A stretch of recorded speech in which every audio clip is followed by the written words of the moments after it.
Assalamualaikum warahmatullahi wabarakatuh. Di video ini kita akan belajar tentang preposition, yaitu kata depan. Jadi preposition itu dia bisa digunakan secara harfiah maupun secara idiomatis. Perbedaannya apa? Kalau secara harfiah itu artinya digunakan secara makna yang sesungguhnya, makna kamus. Tetapi kalau secara idiomatis itu digunakan tapi makna yang dihasilkan nanti bukan makna yang ada di kamus, bukan makna dia sebenarnya. Contoh penggunaan secara harfiah. She went in the house. Dia pergi ke dalam rumah. In itu kan di kamus memang artinya dalam gitu kan, ke dalam, di dalam. Nah, ini sudah digunakan secara harfiah. Kita bandingkan dengan kalimat yang nomor 2. The students turn in their papers. Turn in itu satu kesatuannya. Itu artinya mengumpulkan. Mengumpulkan itu tidak ada hubungannya dengan makna ke dalam, di dalam, masuk ke dalam sama sekali. Ya kan, maka di sini penggunaan ini tuh digunakan secara idiomatis gitu. Nah, fungsinya apa? Kita belajar preposition penggunaan secara harfiah atau secara idiomatis. Karena kalau secara harfiah itu tidak ada kesulitan ya, kita tahu oh ini tuh maksudnya adalah artinya ke dalam, di dalam gitu. Tapi yang agak bingung itu penggunaan secara idiomatisnya. Oke, kita pelajari tipsnya mulai dari tips nomor 55. Kenali preposition yang salah. Beberapa verb dalam bahasa Inggris memiliki pasangan preposition tertentu dan tidak bisa digantikan dengan preposition lainnya. Jadi kata kerja di dalam bahasa Inggris atau verb itu bisa berupa 2 kata atau 3 kata dan dia itu merupakan satu kesatuan. Kayak tadi turn in itu kan satu kesatuan kata kerja yang terdiri dari 2 kata gitu. Dan dia biasanya diakhiri oleh sebuah preposition dan prepositionnya itu tidak bisa diganti. Misalnya turn in itu kan dia sinonimnya on, sinonimnya at. Turn on, turn at kayak gitu seperti itu ya tidak bisa. Pokoknya kalau turn in ya turn in, tidak bisa turn on, tidak bisa turn at gitu. Di sini contohnya adalah I know I could count on you to do a job. Count on itu artinya mengandalkan. Ya kalau kita ingin mengatakan kata yang maknanya mengandalkan ya count ini harus berpasangan dengan on, tidak bisa berpasangan dengan at atau in gitu. Count on ya count on, jadi tidak bisa diganti. Nah, kata kerja seperti ini itu namanya phrasal verb. Phrasal verb. Nah, nanti teman-teman silakan cari daftar phrasal verb itu apa di Google. Nah, ini tinggal dihafalkan saja. Contoh dalam penggunaan soal TOEFL. The middle ear is attached for the back of the throat by the eustachian tube. Nah, di sini ada sesuatu yang salah ya yang di B. Karena attach itu berpasangan bukan dengan for tapi to. Attach to bukan for. Walaupun to dan for itu maknanya sama, tapi dia tidak bisa saling menggantikan ya. Kemudian exercise 55. After school many students participate in sport.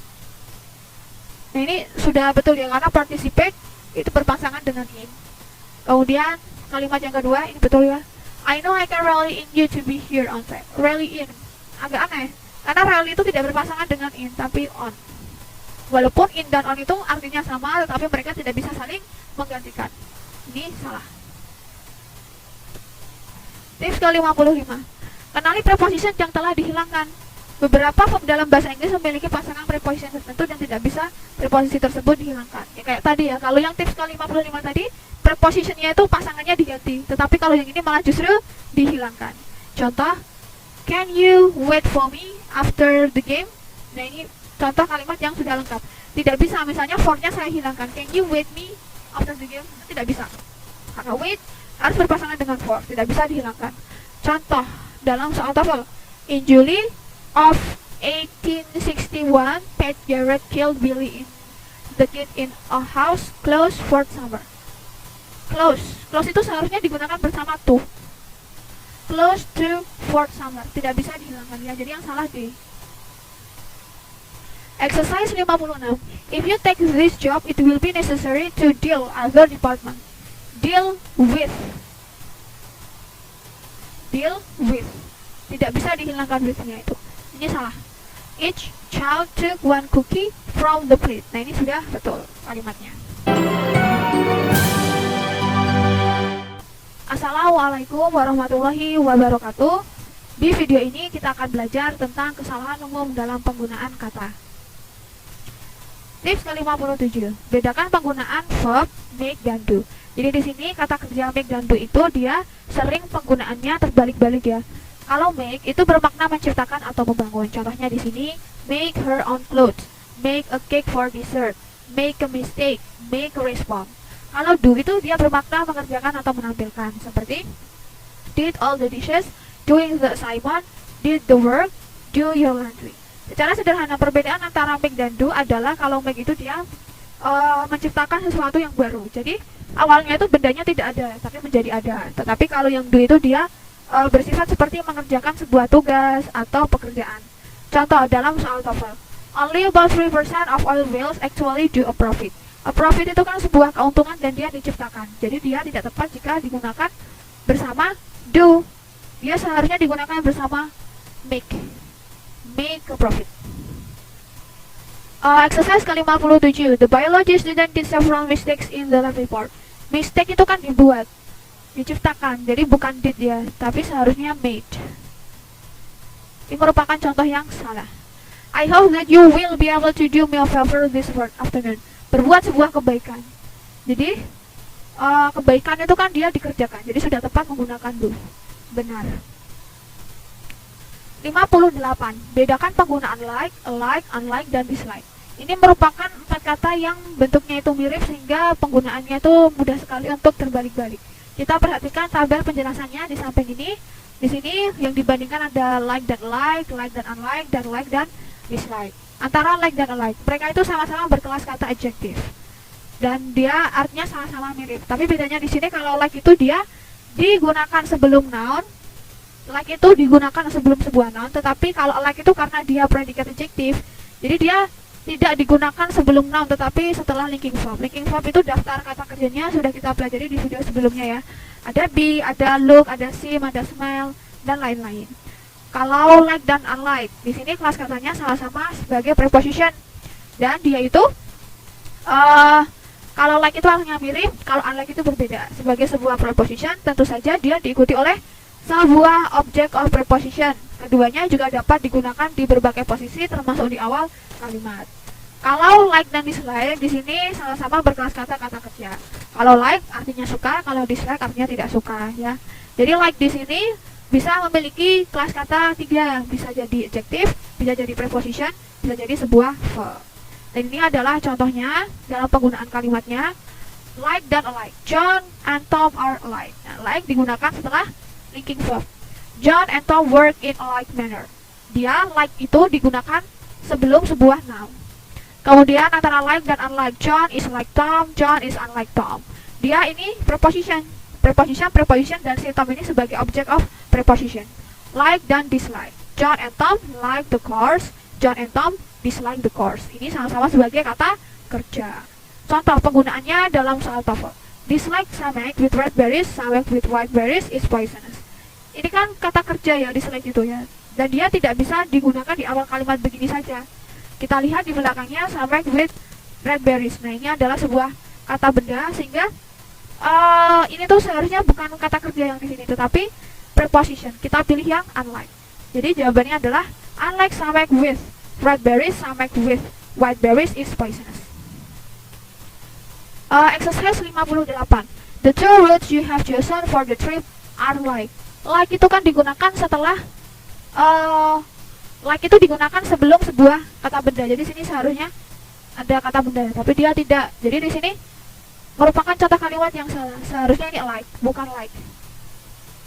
Are alike. The science books this semester are like the books used last semester.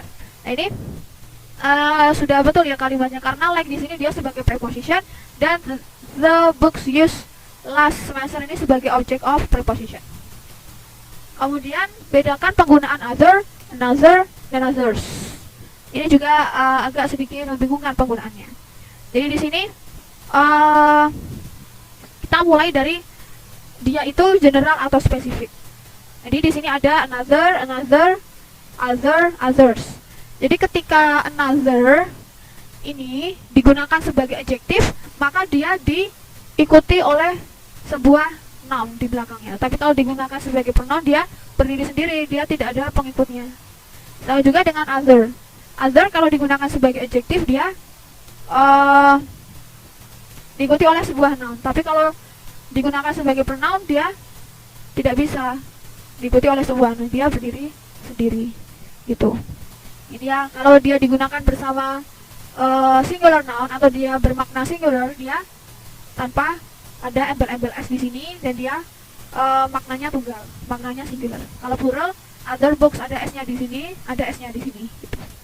Kalau maknanya yang spesifik, dia pakai the other, the other, gitu ya, the other, the others.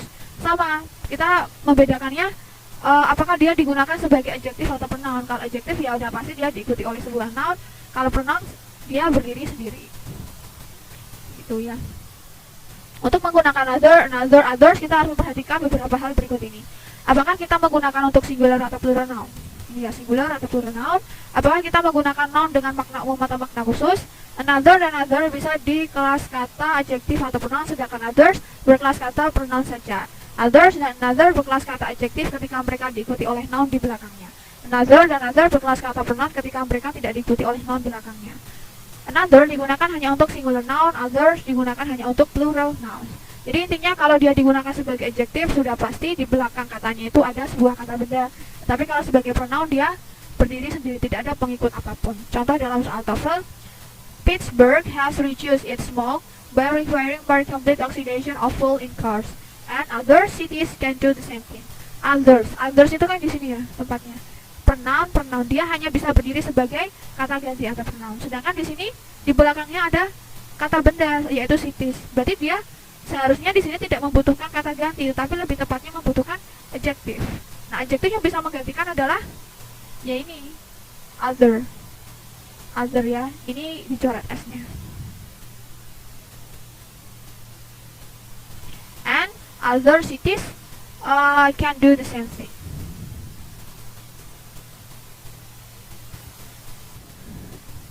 Nah, ini lebih tepatnya pakai makna yang spesifik ya. The other cities can do the same thing. Exercise ke-59. It is essential to complete the first program before working on the others. The others, dia sebagai pronoun dan tidak ada embel-embel apapun di sini, tidak ada kata benda yang mengikuti, maka dia sudah benar penggunaannya. The waitress will bring you the another bowl of soup if you want. The another itu kan tidak ada ya. Coba kita lihat di sini di tabelnya, another itu dia tidak diawali oleh artikel the karena dia maknanya itu kan general. Jadi di sini merupakan contoh kalimat yang salah. The-nya dihilangkan menjadi the waitress will bring you another bowl of soup if you want. Terima kasih bagi yang sudah menonton video ini. Sampai jumpa di video selanjutnya. MTWJ 2020.